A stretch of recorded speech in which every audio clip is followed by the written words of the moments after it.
ઓમ ગણેશ, શું આપણે આસન પર બેઠા વગર પૂજા કરી શકીએ? શું આપણે આસન પર બેઠા વગર મંત્ર જાપ અનુષ્ઠાન આદિ કરી શકીએ?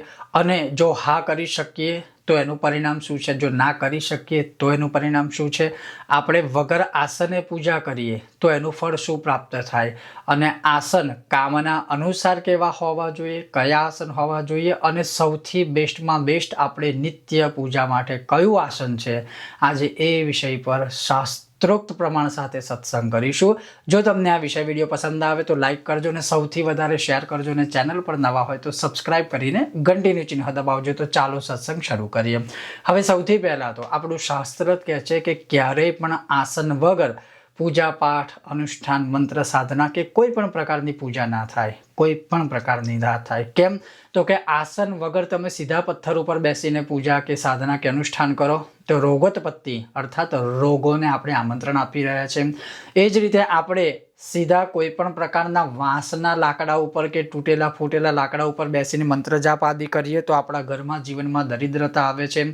એ જ રીતે આપણે ઘાસ કે પાંદડા ઉપર બેસીને કોઈ પણ અનુષ્ઠાન આપણે કરીએ તો એનાથી મનમાં ઉદ્વેગ થાય છે અને જીવનમાં અશાંતિનો ભય રહે છે, અને યશ માન સન્માન આદિ આપણાથી છીનવી જાય છે, એટલે કે દૂર જાય છે.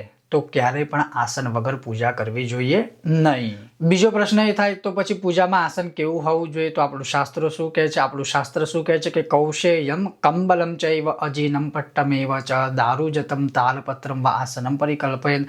રેશમી વસ્ત્રનું આસન, તાળપત્રનું રેશમી વસ્ત્રનું આસન, કંબલનું એટલે કે કામડાનું જે આપણે ધાબળો કહીએ છીએ એનું આસન, મૃગચર્મનું આસન, કાષ્ઠ એટલે પવિત્ર વૃક્ષોમાંથી જે શાસ્ત્રોમાં કહેલા છે એમાંથી બનાવેલા સિંહાસન હોય, બાજઠ આદિ હોય એની વાત કરી છે તો એ આસન, અને તાલપત્ર એટલે કે તાળપત્રનું આસન. આ જે છે એને પવિત્ર આસન કયા છે. અને એના સિવાય પણ જેમ કે બીજા આસનો છે તો એમાં ગજચર્મ આદિ છે. આ તે બધા કામના અનુસાર આસન છે. હવે જે આપણે પવિત્ર જે વૃક્ષ કીધા ને એ પવિત્ર વૃક્ષમાં પણ પાછું કહ્યું છે કે કયા વૃક્ષના જ આસન આપણે બનાવવા જોઈએ, સિંહાસન કે પાટલા આદિ.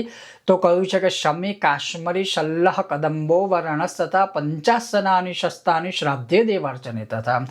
શમીના ઝાડમાંથી એટલે કે સંભળાના ઝાડમાંથી, શ્રીપર્ણી એટલે કે સેવનના ઝાડમાંથી, કદંબ એટલે કદંબના ઝાડમાંથી, ખેરના ઝાડમાંથી, અને કાશ્મીરી શાળા જે કાશ્મીરમાં થાય, આ 5 પ્રકારના વૃક્ષોમાંથી જો આપણે સિંહાસન પાટલા આદિ બનાવી એની ઉપર બેસીને ભગવાનની પૂજા કરીએ તો દેવાર્ચને પિતરે અર્થાત દેવોની પૂજા પાઠ અર્ચનામાં અને પિતરોના શ્રાદ્ધ આદિમાં સૌથી શુભ આસન માનવામાં આવે છે. પણ કામનાઓ અનુસાર આસન કોને કહેવાય અથવા કામના અનુસાર કયા આસન વપરાય? જો કે આમાં જે આસન હું તમને કહીશ એ આ દેશ કાળ સમય અને આ જમાના પ્રમાણે આ વેલિડ ન કહેવાય, કારણ કે આ યોગ્ય નથી. આ એ સમય અનુસાર છે. કેમ? તો એ તમે સાંભળશો એટલે ખબર પડશે. જેમ કે વાઘાંબર, તો વાઘના ચામડાથી બનેલા આસન ઉપર એ શક્ય નથી. આ બધું આજના જમાનામાં. આ તો ફક્ત જ્ઞાન માટે તમને કહું છું.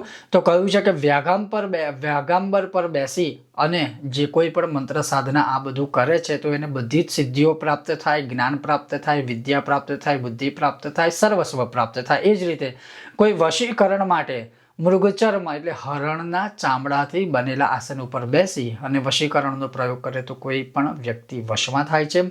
એ જ રીતે રોગોને હરવા માટે રેશમી વસ્ત્ર અથવા તો કામળો એટલે કે ધાબળાના આસન ઉપર બેસીને કોઈ પણ એ કરી શકે, એનાથી શાંતિ પુષ્ટિને રોગ હરણ થાય છે. એ જ રીતે સ્તંભન માટે ગજચર્મ હાથીના ચામડામાંથી બનેલું આસન, એનાથી કોઈ પણ વ્યક્તિ સ્તંભન કરી શકે છે. એ જ રીતે મહિષ એટલે પાડાના ચામડાથી કે ભેંસના ચામડાથી બનેલા આસન ઉપર બેસી કોઈ કાર્ય કરે તો એ મારણ પણ કરી શકે. અને ઉચ્ચાટન માટે મેષ ચર્મ એટલે કે ઘેટાનું જે હોય આસન કે ચામડું એમાંથી બનેલું તો એના માટે એ પ્રયોગો થાય છે ઉચ્ચાટનમાં. અને વિદ્વેષણ માટે જાંબુક ચર્મ.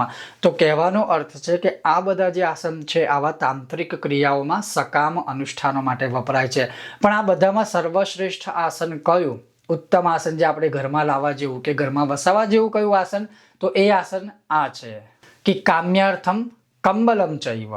પછી કહ્યું છે કુશાસને મંત્ર સિદ્ધિર નાત્ર કાર્ય વિચારણા કુશાસનમ પુષ્ટિકરમ. દાભથી બનેલું આસન જે હોય, કુશાસન જેને કહીએ છીએ, દર્ભાસન જેને કહીએ છીએ, જે સહજતાથી પ્રાપ્ત થાય છે, સરળતાથી પ્રાપ્ત થાય છે અને એમાં સિદ્ધ કરેલું આસન હોય. આમ તો દર્ભાસનને સિદ્ધ કરવાની જરૂર નથી, છતાં પણ સિદ્ધ કરેલું આસન સર્વોત્તમ આ દર્ભાસનનું કહેવામાં આવે છે કે આ જે અલગ અલગ આસનોથી જે ફળ પ્રાપ્ત થાય, બધું ફળ ખાલી એક દર્ભના આસનથી જ પ્રાપ્ત થાય છે. કેમ? તો કે દાભડો જે છે વિષ્ણુ ભગવાનની રૂંવાટીમાંથી ઉત્પન્ન થયેલો છે, જેની અંદર બ્રહ્મા વિષ્ણુ મહેશનો વાસ છે. અને આપણે જોયું છે કે શ્રાદ્ધ આદિ પિતૃઓની ક્રિયામાં દાભ આપણે કેટલો બધો વાપરીએ છીએ. જ્યારે પણ કોઈ શુભ કર્મ હોય તો પવિત્ર એટલે કે આ ત્રીજી આંગળી આપણે વીંટી બનાવીને પણ ધારણ કરીએ છીએ. કહેવાનો અર્થ છે કે દાભ એટલો પવિત્ર છે, એટલો ઉત્તમ ને એટલો શ્રેષ્ઠ માનવામાં આવે છે. એનાથી બનેલા આસન ઉપર બેસીને આપણે કોઈ પણ પૂજા પાઠ મંત્ર જાપ આદિ અનુષ્ઠાન આદિ કરીએ તો એનાથી શ્રેષ્ઠ ને એનાથી સર્વોત્તમ બીજું કંઈ હોતું નથી. એટલે કહેવાનું તાત્પર્ય એ છે કે નિત્ય પૂજા પાઠમાં અવશ્ય દર્ભાસન કુશાસનનો પ્રયોગ કરવો. ને જો દર્ભાસન કુશાસન ન હોય તો આગળ જે રીતે મેં કીધું એમ શાસ્ત્રમાં બતાવેલું છે એમ એ વસ્ત્ર અથવા તો એનો પણ આસનનો પ્રયોગ તમે કરી શકો છો. આ હતો એક સત્સંગ. તમે કયું આસન વાપરો છો જરૂરથી કોમેન્ટ બોક્સમાં જણાવજો. જો તમને આ સત્સંગ વિશે વિડીયો પસંદ આવ્યો હોય તો લાઇક કરજો, શેર કરજો અને ચેનલ પર નવા હોય સબસ્ક્રાઇબ કરીને ઘંટીનું ચિહ્ન દબાવજો. ખૂબ જ જલ્દી મળીશું નવા વિષયના વિડીયો સાથે. ત્યાં સુધી તમે જોતા રહો ચાલો સત્સંગ કરીએ મારી સાથે. ઓમ ગણેશ, હર હર મહાદેવ, ભારત માતાની જય.